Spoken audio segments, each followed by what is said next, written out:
How's it going, guys, and welcome back to another episode of Trailmakers Creations. In this episode, we are going to start with this stealth boat.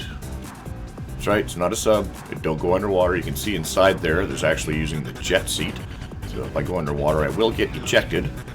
But I also realized that if you have any of those DLC hats, any of the content from that, any of the enclosed cockpits, like the armored seat, the jet seat, the sub seat, those will actually get rid of your hat and completely keep you enclosed inside your cockpit so that your hat's not sticking out. So that's real helpful if you're trying to be stealthy, I guess, eh? Have a big red fin sticking out of the water.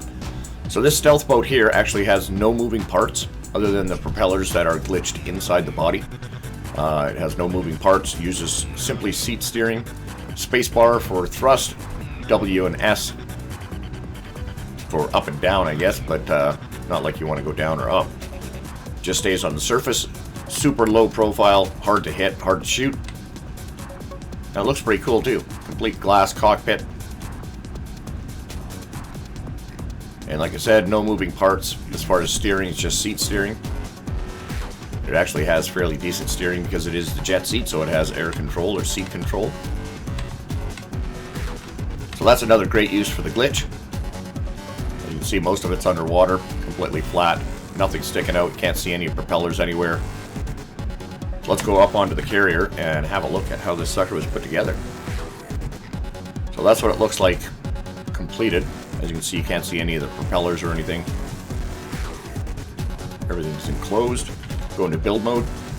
And we can see here in build mode what is actually inside. So we've got 3 propellers on the inside, which are completely covered by everything when it glitches in with our piston glitch. Our cockpit seat on the inside, as well as a couple of these. These are actually the ones that stick out on the outside. All of this folds in completely. But that's a great way to hide things on the inside. Aerodynamic. Probably put some more aerodynamic pieces in here. I'm not sure when it closes in if it still sees that as an open area. But you can't see it when it's all closed up, so you can't use the aerodynamics tab.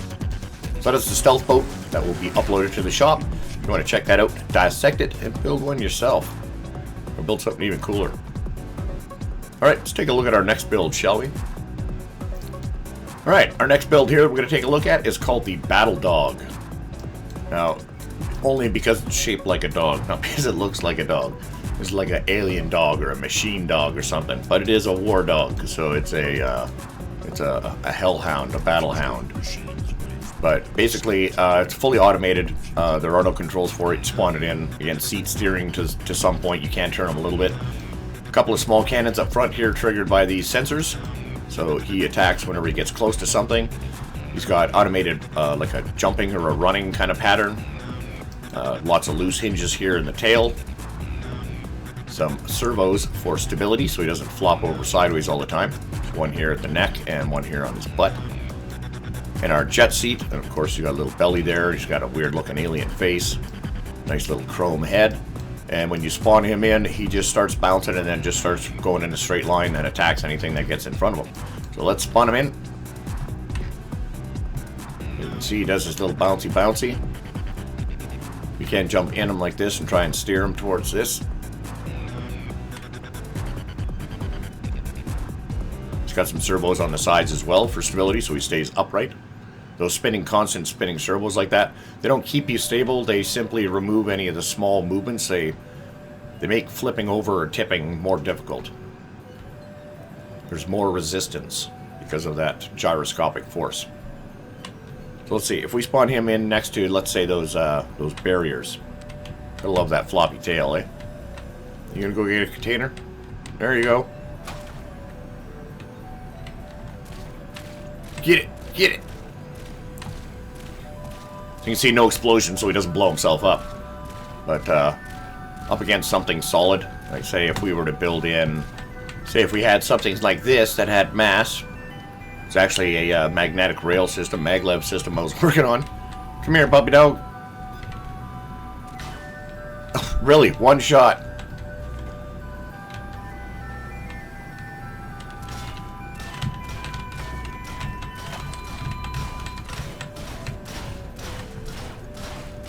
It'd be fun to sick a whole bunch of these things, like 3 or 4 of these dogs, on somebody's castle, have like a castle war. One guy can build a castle, build like thick walls like this, and then send the dogs at each other and see who can get through each other's walls.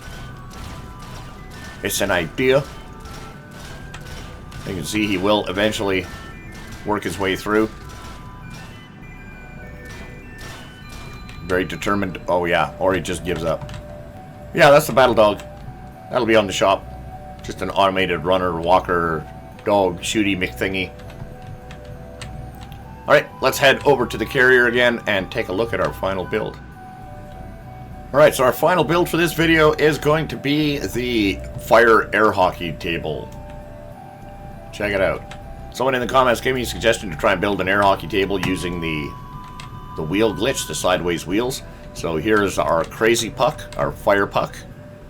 Again, it's got the sideways wheels underneath for zero friction. It's got some fire on it just to make it look cool. It's got some suspension around the outsides because it does have a small thruster on the inside of it in the center that fires sporadically to keep the ball moving so it doesn't get stuck in corners and things like that. It's got the suspension on there so that when it hits the walls it doesn't bust itself up, which it still does if it hits too hard. But we have our controllers here for the red side and the blue side, so we can get in the red side and we can see that we can move it left and right.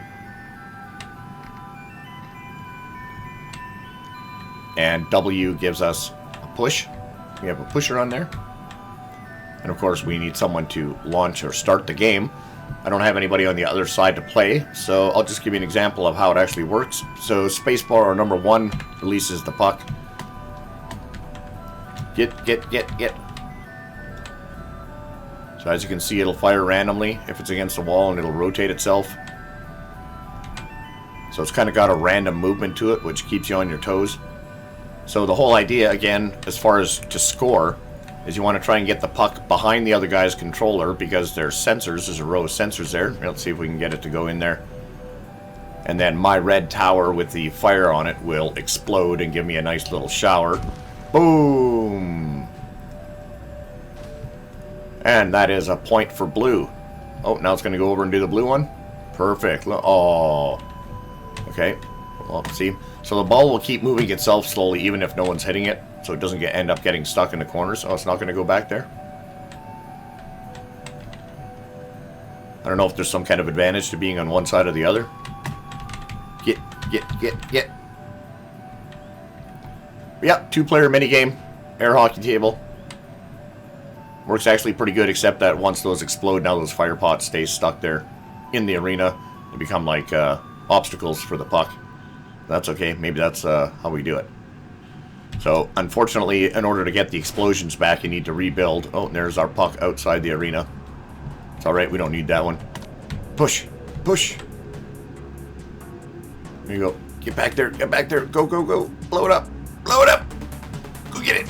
Boom! Point red. So if someone knows how to use logic to make a scoreboard, that would be great.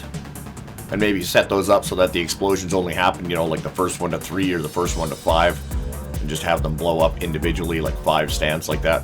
This thing's getting pretty close to its complexity level. So have a look for that.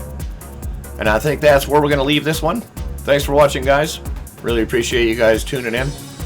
Don't forget to hit that subscribe button, hit that like button, that notification bell, and you will know when the next video comes out.